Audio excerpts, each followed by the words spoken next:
ગુજરાતમાં ચોમાસાની શરૂઆત થઈ ગઈ છે.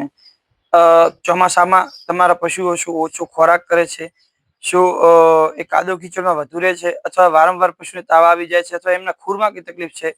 ઘણા બધા પશુપાલક મિત્રો આ સમસ્યાને સામાન્ય ગણી અને અવગણતા હોય છે, પણ ચોમાસામાં કરેલી આ નાનકડી ભૂલ એમને હજારો રૂપિયાનું નુકસાન કરાવે છે.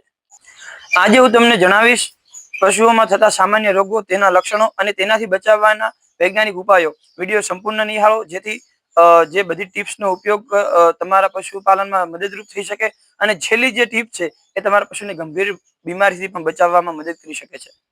ચોમાસું પશુઓ માટે જોખમી કેમ? તો કે ચોમાસામાં ભેજ, ગંદુ પાણી, કાદવ અને જીવાતો વધી જાય છે.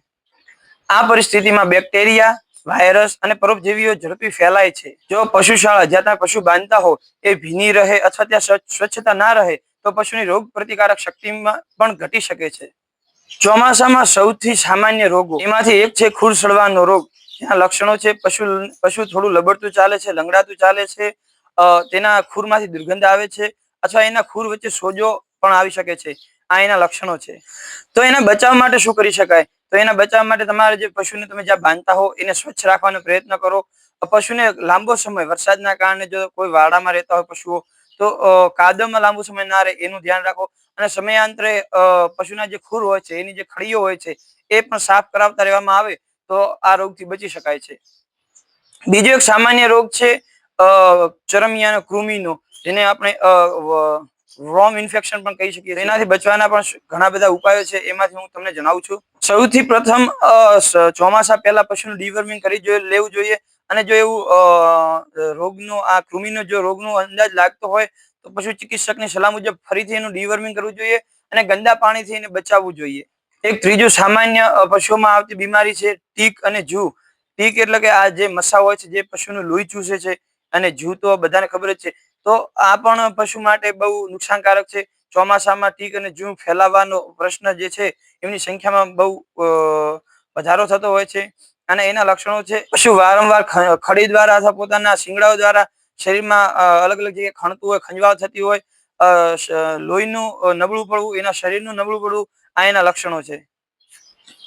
તો એનાથી પણ બચી શકાય છે. એનાથી બચવા માટે આપણે સર્વપ્રથમ તો એની કાયમિક આપણે પશુને નવરાવતી વખતે એને જે સ્નાન કરાવીએ અથવા એની સ્વચ્છતાનું ધ્યાન રાખતા હોઈએ ત્યારે ચેક કરતું રહેવું જોઈએ. અને પશુશાળા જે છે, જ્યાં પશુ આપણે બાંધીએ છીએ, એને એકદમ સ્વચ્છ રાખવી જોઈએ. અને કદાચ કોઈ કારણોસર જો પશુઓમાં જૂ અને ટીક વધી જાય છે તો પશુ ચિકિત્સકની સલાહ મુજબ એની સારવાર કરાવવી જોઈએ. એક મહત્વપૂર્ણ રોગ એ પણ છે કે મસ્ટાઇટસ ચોમાસામાં ગંદકીના કારણે મસ્ટાઇટસ થવાના જે જોખમ છે એ વધારે હોય છે. એના લક્ષણો એવા છે કે પશુના દૂધ તમે દોતી વખતે એના જે દૂધ આવે છે એમાંથી ઝીણી ઝીણી ગાંઠો નીકળતી હોય છે. એનું જે બાવલું છે એ કડક કઠણ પથ્થર જેવું થઈ જાય છે. શરીરમાં ઝીણો ઝીણો તાવની અસર રહે છે. અને જે એનું દૂધ છે એ પણ ઘટી જાય છે. તો એને બચવા માટે એક મહત્વની બે સામાન્ય ઉપાય છે. એક તો પશુને દોહન પહેલા અને દોહન પછી ગરમ પાણી વડે એના થનને એકદમ સાફ કરવા જોઈએ. અને જ્યાં પશુ બેસે છે ત્યાં એકદમ સ્વચ્છતા રાખવી જોઈએ. જો તમે કોઈ પાકો તબેલો શેડ બનાવેલો હોય તો સાફ પાણી વડે એને ધોઈ અને ત્યાં બાંધવું જોઈએ, જેથી મસ્ટાઇટિસ થવાના જે પ્રશ્ન છે એમાં ઘટાડો થાય છે. એક બીજો પણ એક રોગનું લક્ષણ છે કે પશુમાં તાવ અને શ્વસન રોગ જોવા મળે છે ચોમાસા દરમિયાન. તો જે વાતાવરણના બદલાવના કારણે થતું હોય છે, જેના લક્ષણો છે પશુના શરીરમાં તાવ રહે છે, એને ખાંસી એટલે કે ધોવાનો જે પ્રશ્ન છે, અમારી દેશી ભાષામાં એવું કહેવાય કે પશુ ધોહે છે, એ ધોવાનો પ્રશ્ન બનતો હોય છે. અને નાકમાંથી વારંવાર લાવો પડવાનો પણ પ્રશ્ન બનતો હોય છે. તો આ એના લક્ષણો છે. એનાથી પણ બચવાનો ઉપાય હું તમને જણાવું છું. વિડીયો સારો લાગે તો તમે વિડીયોને લાઈક, શેર અને સબસ્ક્રાઇબ કરો મિત્રો.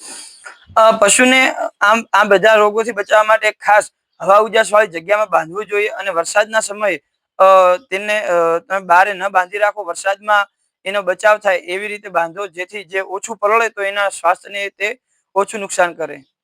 ચોમાસામાં પશુની ખાસ કાળજી. પશુને પાણીની વ્યવસ્થા સર્વોત્તમ જોઈએ. પશુને ચોમાસામાં પણ ગંદુ પાણી ના આવે, સ્વચ્છ પાણી આવે એની ખાસ કાળજી રાખવી જોઈએ.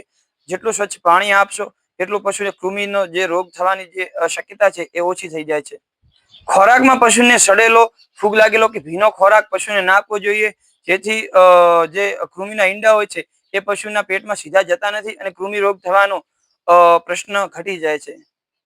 પશુને જ્યાં તમે બાંધતા હો, પશુને જે જગ્યાએ બાંધતા હો એ જગ્યાને એકદમ સ્વચ્છ રાખવી જોઈએ. ત્યાં પાણી ભરાતું હોય તો નિયમિત એની સાફ સફાઈ કરતું રહેવું જોઈએ. વરસાદના સમયે જ્યાં પાણી ભરાઈ જાય તો એને તુરંત વરસાદ રહ્યા પછી એને સાફ કરી દેવું જોઈએ, જ્યાંથી મચ્છર જીવાત ના થાય અને પશુને હેરાન ના કરે. એને જે બેસવાની જગ્યા છે એને એકદમ ભલે દિવસમાં 2 વખત સાફ કરવું પડે, પણ ધોઈ પાણી સ્વચ્છથી અને એને બેસવાની વ્યવસ્થા કરવી જોઈએ. ચોમાસાની શરૂઆત પહેલા પશુને વ્યવસ્થિત રસીકરણ કરાવવું એ જરૂરી છે. પશુ ચિકિત્સકની સલાહ મુજબ પશુને વ્યવસ્થિત રસીકરણ કરાવવું એ અત્યંત મહત્વપૂર્ણ છે.